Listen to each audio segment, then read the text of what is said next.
El IMSS Bienestar informó que el pasado martes ingresaron al Hospital General de Huixtla, Chiapas, 10 pacientes migrantes de los que fueron heridos por elementos del ejército. 2 de ellos perdieron la vida debido a las condiciones en las que se encontraban.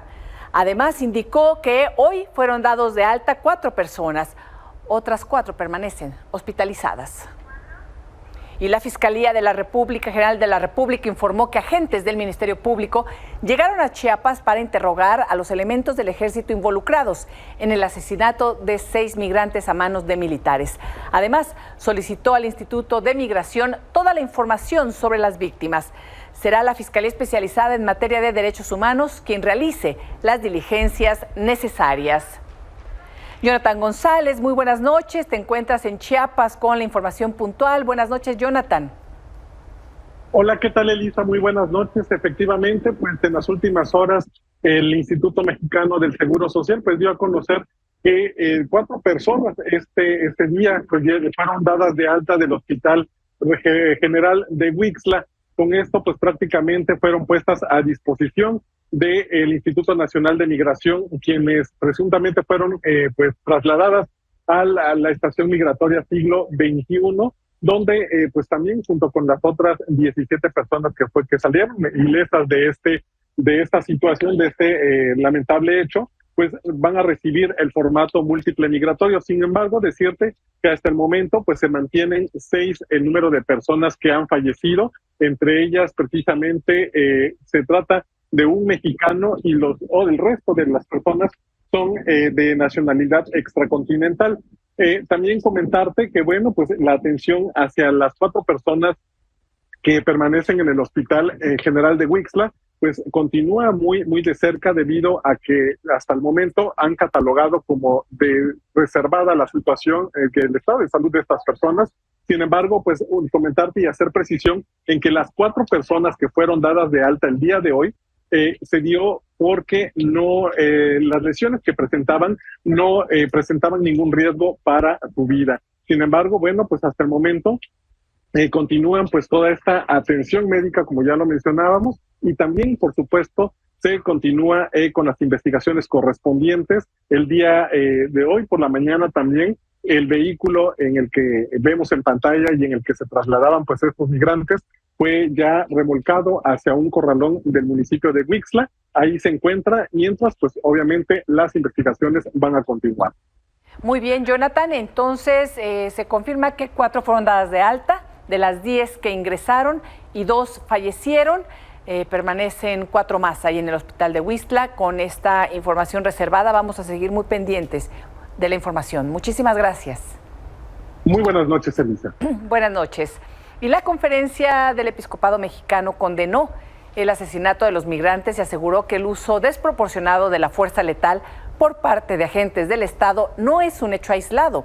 A través de un comunicado expresó que este caso es consecuencia de la militarización de la política migratoria y una mayor presencia de las Fuerzas Armadas en la frontera sur, la cual ha sido constante.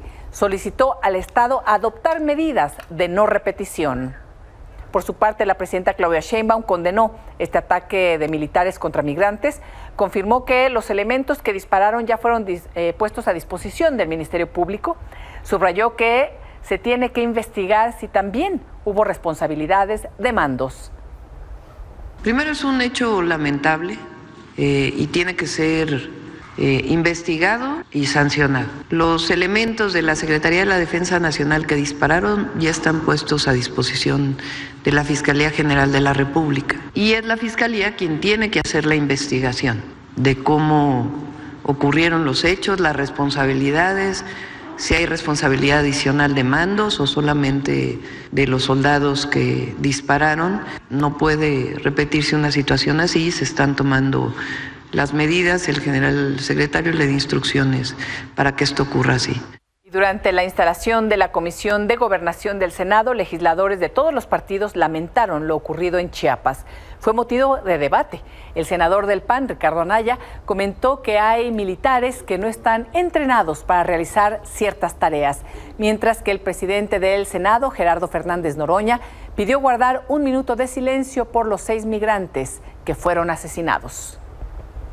Nos solidarizamos con los familiares de las personas fallecidas de estos países hermanos y reconocemos el esfuerzo que ha anunciado el gobierno federal para brindar todo el apoyo a sus familias y la pronta respuesta de la Fiscalía para esclarecer este hecho.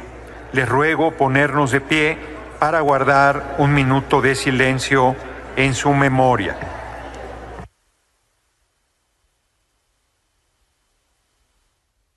Esto es justamente la consecuencia de pedirle a los militares que hagan tareas de seguridad pública, particularmente cuando en tiempos de paz implican tratar con civiles. Esto es una tragedia para 6 familias, pero también es una tragedia para 2 soldados que no estaban entrenados para realizar esa labor. Hubo gobiernos que militarizaron verdaderamente el país, que bañaron en sangre, que asesinaron a civiles en retenes militares, y ha sido a partir de nuestros gobiernos que se les dio un marco constitucional. Por supuesto que es gravísimo lo que ha sucedido, por supuesto que se deben hacer las investigaciones correspondientes. Hemos brindado un minuto de silencio. Y también en Chiapas, un enfrentamiento entre hombres armados y policías municipales de San Cristóbal de las Casas dejó como saldo 2 personas sin vida, entre ellas un elemento de seguridad. 4 personas fueron detenidas. Los hechos ocurrieron cuando la policía ordenó a un vehículo detenerse, pues circulaba con exceso de pasajeros. Al bajar de la patrulla, los uniformados indican fueron agredidos a balazos.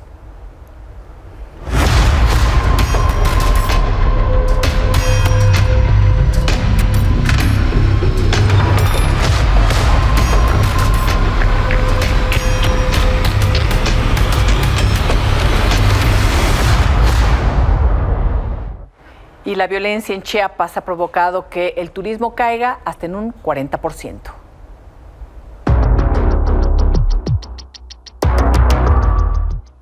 A pesar de los esfuerzos de promoción de los sitios turísticos de Chiapas en temporada alta, la afluencia de paseantes continúa a la baja con una caída superior al 40%. Las pérdidas que se generaron por la pandemia no han logrado recuperarse. Para los prestadores de servicios turísticos, el escenario es cada vez más catastrófico y ven lejos de alcanzar cifras como las de 2019. Entonces nosotros en esta baja de servicios de tours, primeramente en diciembre del año pasado tuvimos cancelaciones, 2023 tuvimos cancelaciones. Y ya este año, a partir de Semana Santa, el verano, ya hubo una baja, ya no es gente que te reservaba y después decía ya no voy a Chiapas. Ahorita el problema es que ya de plano dicen, ya no voy a ir. Uno de los factores que ha agudizado la problemática en sitios como la Selva Lacandona, Lagos de Montebello, Lagos de Colón y Las Nubes es la violencia del crimen organizado. Aunque este año, los disturbios durante el proceso electoral tuvieron una repercusión importante. Los actos de violencia que ha sufrido el Estado, las problemáticas sociales, pues siempre afectan el turismo, siempre hay una afectación. Obviamente al estar en boca de todos esa problemática de seguridad que hay en el Estado, pues afecta incluso a Palenque. Aunque los vuelos a territorio chiapaneco llegan llenos, pocos viajeros son turistas y la mayoría residentes. Hay empresas que les ha ido peor, que señalan, ¿sabes qué? Nosotros sí tuvimos una caída muy fuerte. Y para ejemplificar lo que te estoy diciendo, ahora en este verano, muchas palapas de Puerto Arista, por ejemplo, muchas las veías literal vacías, de 10 mesas tenían 2 ocupadas. Ni los programas de promoción convencieron, la afluencia turística creció solo 2 puntos porcentuales. A partir de lo que fue las vacaciones de verano, subimos 2 puntos a diferencia del año pasado, entonces no subimos tanto como esperábamos, pero realmente subir 2 puntos es importante porque no hemos bajado.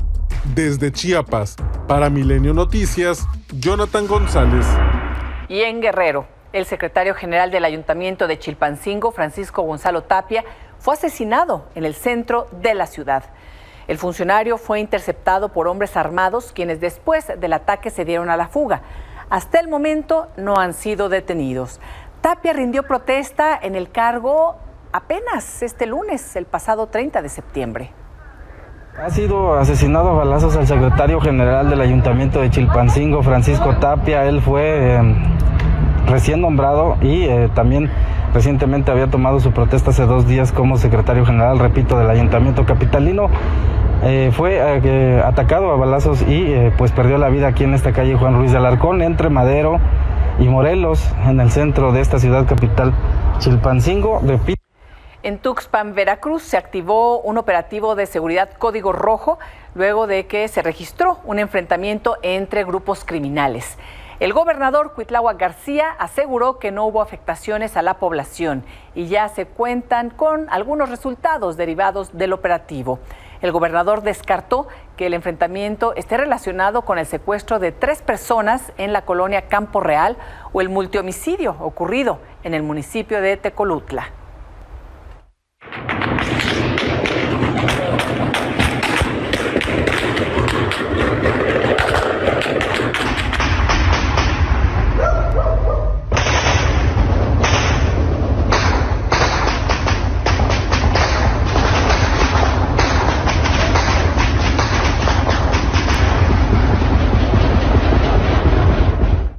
Y también en Veracruz, autoridades de Estados Unidos investigan la desaparición de Caroline y Frank, quienes fueron vistos por última vez en julio pasado al llegar a Coatzacoalcos. Hace más de 2 meses, Frank Daniel Guzmán y su esposa Caroline Catva, originarios de Austin, Texas, desaparecieron en Coatzacoalcos, Veracruz. Viajaban en una camioneta Toyota Prius gris, modelo 2016, matrícula SDM 2494.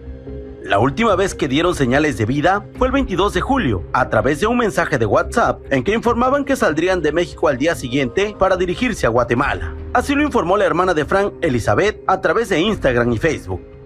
A pesar de que no se ha confirmado en qué parte de Coatzacoalcos desaparecieron, la última vez que Frank y Caroline fueron vistos fue en este lugar, en el Museo de la Pirámide, ubicado en el malecón costero de la ciudad. Aquí se tomaron la última fotografía que enviaron a sus familiares. La pareja hacía un largo viaje con la intención de llegar a Santiago de Chile antes del 9 de septiembre. A pesar de que han pasado más de 70 días de su desaparición, fue hasta septiembre que la familia lo hizo público por recomendación del FBI, mientras que la embajada estadounidense emitió fichas de búsqueda. Pero nadie sabe de ellos ni hay pista de qué pudo haberles pasado. Se abordó en mesa de seguridad y todas las corporaciones están en la disposición de colaborar en la investigación que pueda generarse en ese sentido. Por supuesto que este evento, que este hecho delictuoso en su caso, daña la imagen en general de nuestra región y del estado de Veracruz de manera específica. Lo lamentamos. Representantes de colectivos de búsqueda en México pidieron a las autoridades no dejar de lado el caso. Como pueden ver, esto no le pasa a personas que andan malas o cualquiera, así como lo etiquetan los ciudadanos, más que nada. Esto le puede pasar a cualquier persona y es algo triste porque imagínense aquí en el estado de Veracruz cuántas personas extranjeras también hay. De hecho hay muchas, no nada más ellas, hay demasiadas también personas extranjeras, migrantes que también vienen de paso nada más. Desde Veracruz para Milenio Noticias, Fluvio César Martínez. En Tabasco, hombres a bordo de una motocicleta asaltaron una de las tiendas de Abarrotes Sánchez en la colonia Gaviota Sur. Después le prendieron fuego a la sucursal. En Paraíso, un joven fue asesinado a balazos al interior de una tienda de la misma línea. En Comalcalco, un comerciante fue asesinado por no cumplir con el pago de cuota.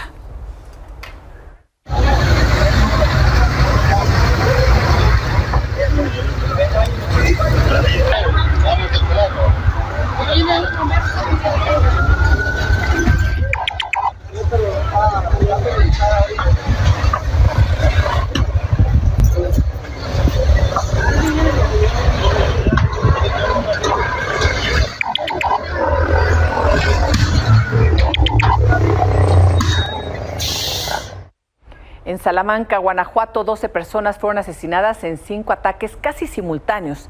Recordemos que ayer le informamos que 4 internos de un anexo fueron asesinados en esa misma ciudad.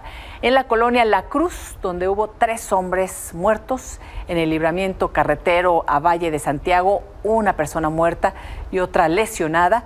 En Los Lobos localizaron 4 cuerpos y 2 ejecutados más en Valtirrilla. César Prieto, alcalde de Salamanca, aceptó el crecimiento de la violencia en el municipio. Como bien lo comentas, este mes de octubre inició con un alto índice de criminalidad aquí en el municipio. Van hasta el momento 16 personas a las que les arrebatan la vida.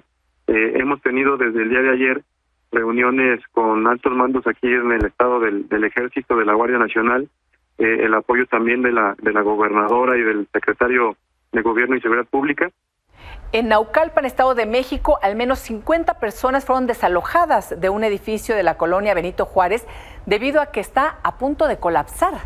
Desde ayer, los habitantes reportaron tronidos que provenían de los cimientos y con el transcurso de las horas el edificio se ha ido despegando del muro de contención y las grietas son más evidentes.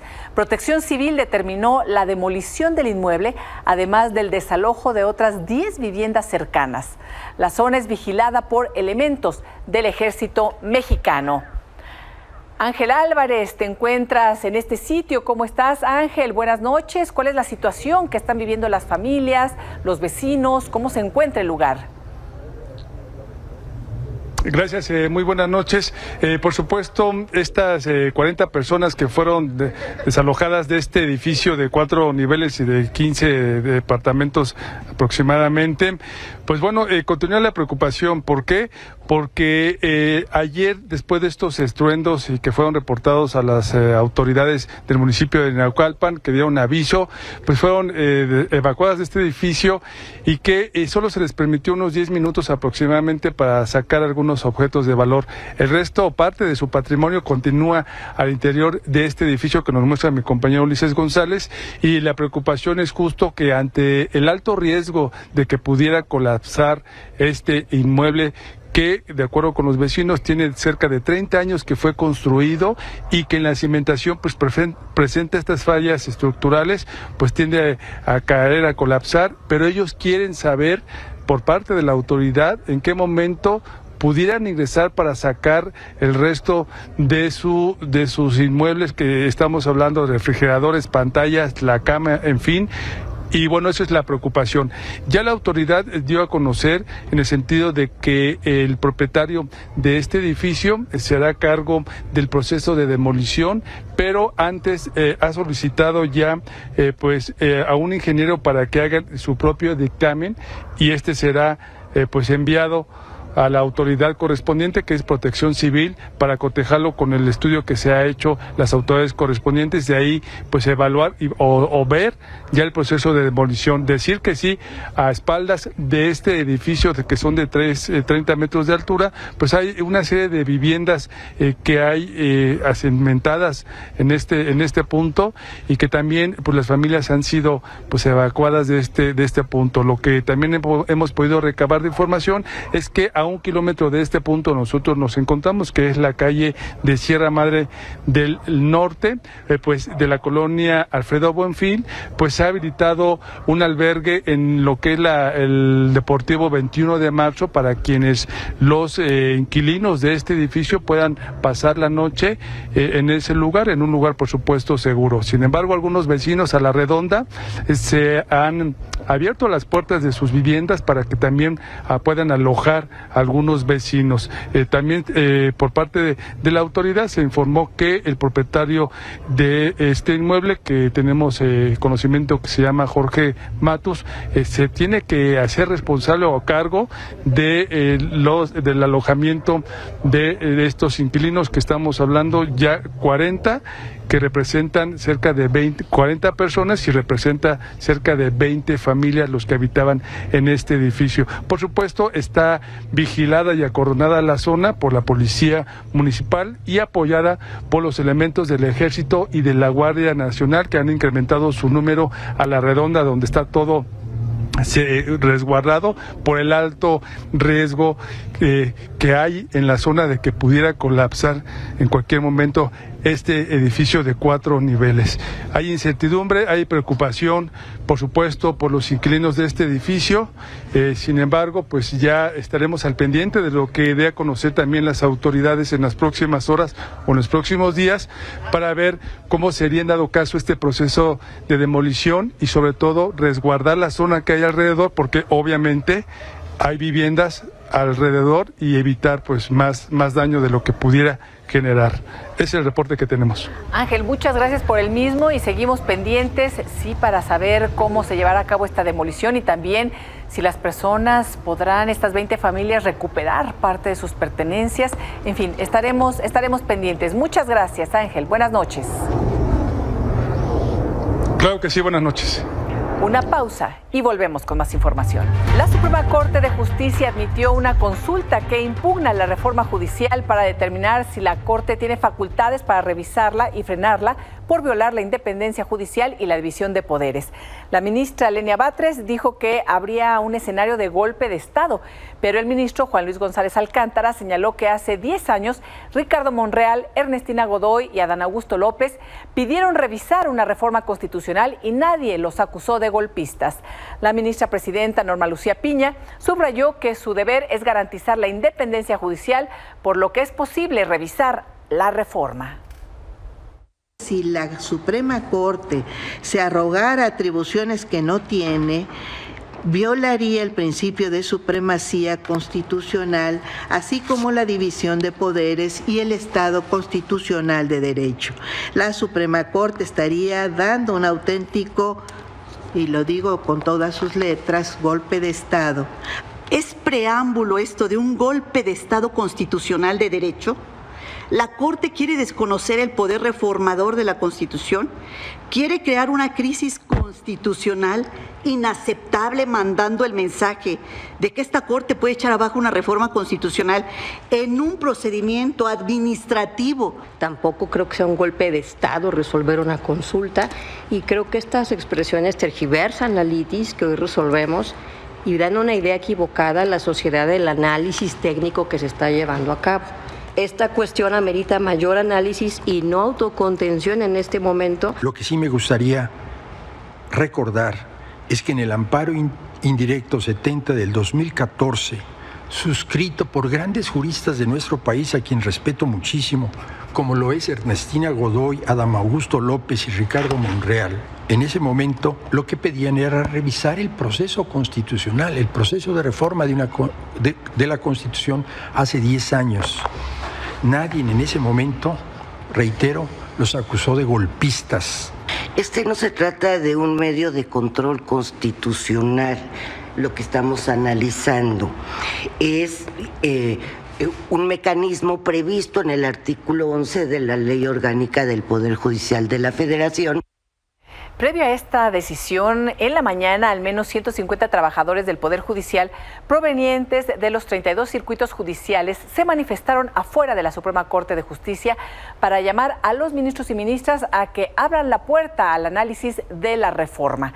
Por cierto que el Consejo de la Judicatura Federal determinó hace unos momentos extender una vez más el paro nacional de labores de todos los juzgados y tribunales del país que mantienen desde el 21 de agosto. Esto hasta el próximo viernes 11 de octubre.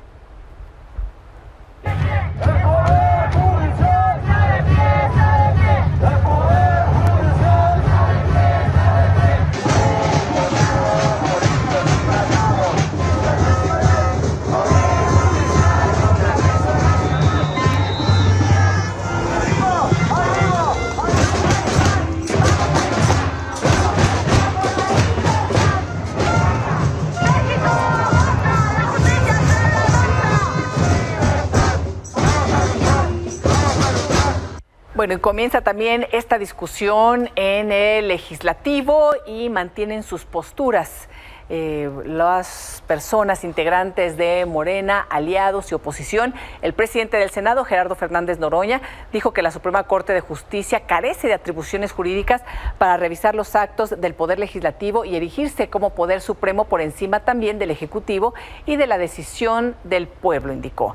También dijo que en 2025 se realizará la elección de jueces, magistrados y ministros, lo quiera o no la Suprema Corte, a quien acusó de incurrir en una provocación mayúscula, por lo que se podría analizar la posibilidad de juicio político. Esta decisión que están tomando, pues es un mensaje de que pretenden detener la instrumentación de la reforma del Poder Judicial. Y yo les digo con toda franqueza, vamos a hacer la elección de las personas juzgadoras, diga lo que diga la Suprema Corte de Justicia de la Nación. De verdad lo vuelvo a preguntar, ¿en qué escuela estudiaron Derecho? ¿Dónde aprendieron Derecho Constitucional? ¿En qué parte sustentan su salvajada de recurso que están empezando a revisar? Una pausa y volvemos.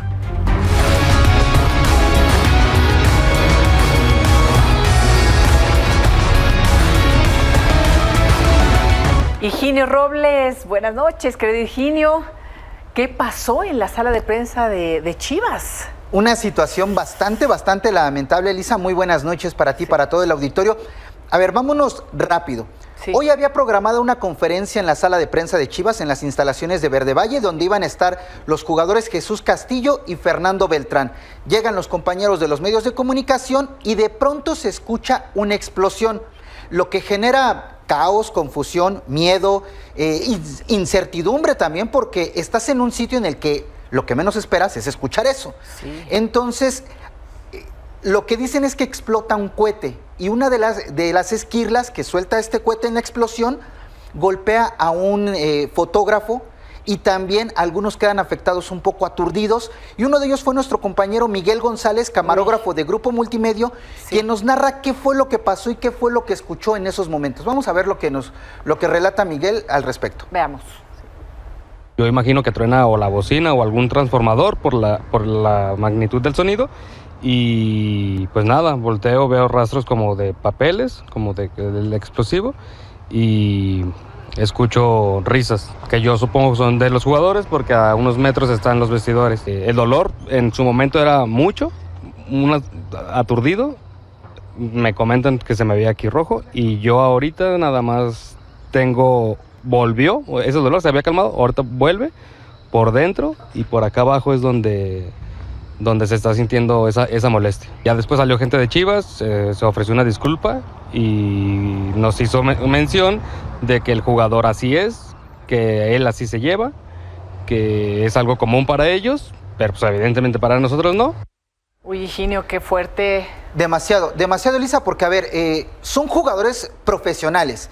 El hecho de que tú lleves pólvora a un entrenamiento, un cohete, aunque sea para una broma, porque así se llevan entre ellos, te demuestra que no tienen conciencia del riesgo al que expones a tu compañero, al que te expones tú mismo por un mal manejo de la pólvora y al que expones a otra persona, porque le puedes causar alguna afectación. En este caso, Miguel ha reportado en las últimas horas que se va sintiendo un poco mejor, pero imagínate, le llegas a provocar un daño a otra persona por una broma. También en el oído, ¿no? Claro. Todo lo que o sea, y estamos hablando de que es un futbolista de Chivas, uno de los equipos más grandes del país, y también un seleccionado nacional. ¿Quién fue el jugador responsable? Roberto El Piojo Alvarado.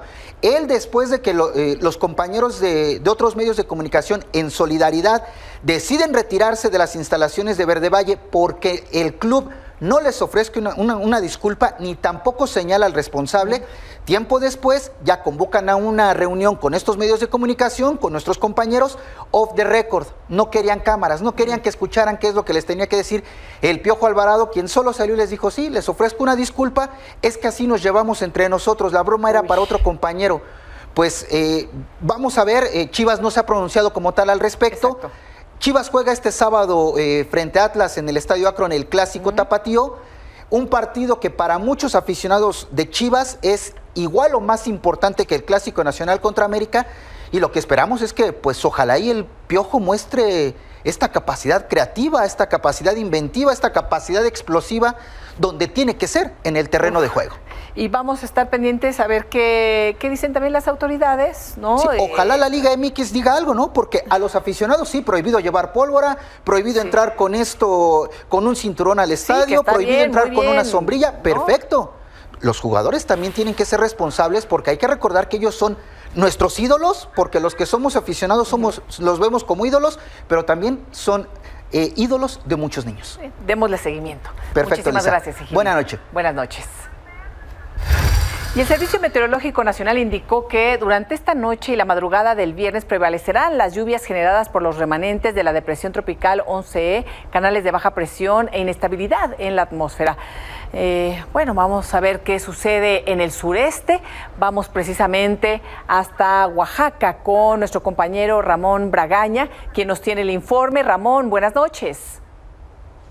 ¿Qué tal, Elisa? Buenas noches. Ha sido desde la madrugada un día complicado para los habitantes de la región del Istmo de Tehuantepec y muy en especial para los del municipio de Juchitán, Elisa, porque fue después de las 2 de la mañana cuando el río Los Perros superó los 4 metros de profundidad, lo que ocasionó y el que prácticamente se desbordara en la parte sur de esta comunidad, activando el protocolo de tanto de las autoridades municipales como del Ejército Mexicano a través del plan DN3E, donde pues apoyaron a las familias que tenían que sacar sus pertenencias, algunas, poner las otras en las segundas plantas y también evacuar a aquellas familias que quisieran acercarse al albergue que se instaló en el Instituto Tecnológico del Istmo, con una capacidad para 500 personas, donde se les brindaron servicios médicos, alimentación y colchonetas para poder pasar la noche.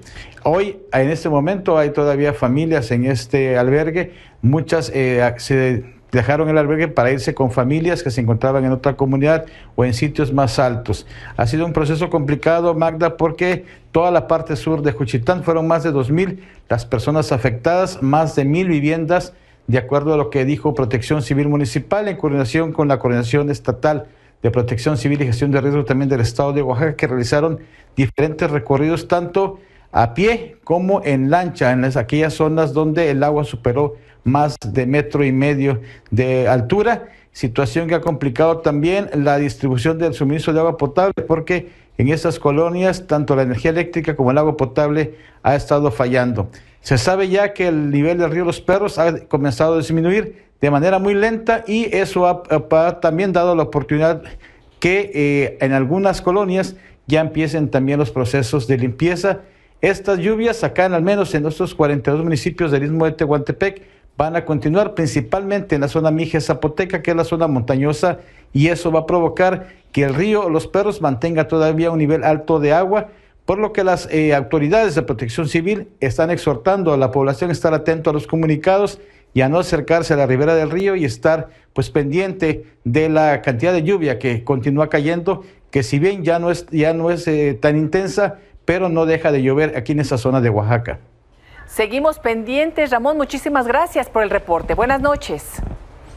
Buenas noches. Eso en Oaxaca. Y en Veracruz, ¿cuál es la situación? Fluvio Martínez, buenas noches. Muy buenas noches, excelente noche, por supuesto, a la audiencia de Milenio Noticias. Pues la situación pareciera que está mejorando en el estado de Veracruz, principalmente en el sur de Veracruz, donde se han registrado las principales afectaciones. Durante todo el día hemos estado realizando recorridos por municipios de esta demarcación que han sido los más afectados por las lluvias que generó la depresión tropical 11E. Te hablo de Coatzacoalcos, Nanchital, Aguadulce, Izhuatlán del Sureste, Moloacán y Las Chuapas, donde se han reportado afectaciones principalmente en calles inundadas y viviendas que también se vieron afectadas por el agua. Mencionarte que las lluvias se originaron ayer con mayor intensidad, hoy todavía continuaron, a esta hora de la noche sigue lloviendo, aunque la intensidad de la lluvia ya ha bajado. Eso ha permitido que los niveles de los ríos, como el que observas en pantalla, el río Agua Dulcita, pues comiencen a disminuir de forma ligera y el agua comience a salir de los hogares, lo que es un aliciente para las familias de Coatzacoalcos, Agua Dulce y otras demarcaciones. Tan solo en Coatzacoalcos fueron 70 personas las que fueron llevadas a los albergues. En Agua Dulce por lo menos 45 personas también fueron trasladadas a los refugios temporales, que se espera el día de mañana, si la situación continúa en este tenor y mejora, podrían regresar a sus hogares para realizar la limpieza de los mismos. Sin embargo, hoy estuvimos en Nanchital. En Nanchital todavía el agua se mantiene arriba de los 70 centímetros, esto ante el desbordamiento de ríos, arroyos, algunos que se asolvaron, también algunos canales a cielo abierto por falta de trabajos de desasolve. Bueno, las familias, ¿qué es lo que piden? Apoyo de las autoridades, porque muchos, Elisa, aún a pesar de la situación, se rehúsan a acudir a los refugios temporales por temor a que les roben sus pertenencias o sus enseres domésticos. Hace unos momentos, la Secretaría de Educación de Veracruz confirmó que la suspensión de clases continúa solo para Coatzacoalcos y para el municipio de Nanchital, que es donde continúan las lluvias, y bueno, esperemos que la situación mejore. Mientras tanto, el saldo todavía es preliminar, pero se ha confirmado que en total son 12 municipios del estado de Veracruz afectados por lluvias, 5 de esta región del sur de Veracruz, que fueron los que tuvieron las mayores inundaciones. Así va la situación en esta demarcación veracruzana. Fluvio, muchísimas gracias por el reporte. Seguimos pendientes. Esperemos que pronto puedan regresar las personas a sus casas y bueno, y quienes estén en riesgo acepten ir a los refugios y garanticen también que sus pertenencias estarán resguardadas. Muchísimas gracias, Fluvio. Definitivamente, Elisa, ojalá entienda la población y nosotros con ello concluimos el reporte. Buenas noches a ti a la audiencia. Buenas noches. Y sobre la situación que se vive en Acapulco y otras zonas afectadas por las lluvias en Guerrero, el gobierno federal anunció que la prioridad es el restablecimiento de agua potable, pues ninguno de los 4 sistemas de bombeo que abastecen la zona funciona, por lo que ya inició el reparto de pipas. Además, se continuará con la identificación de zonas afectadas para realizar un censo. Esto para la reactivación del puerto. Se entablarán también reuniones con empresarios a través de la Secretaría de Turismo y de Economía. Hasta aquí la información. Gracias por su atención. Lo espero mañana en este espacio de noticias. Hasta entonces, buenas noches.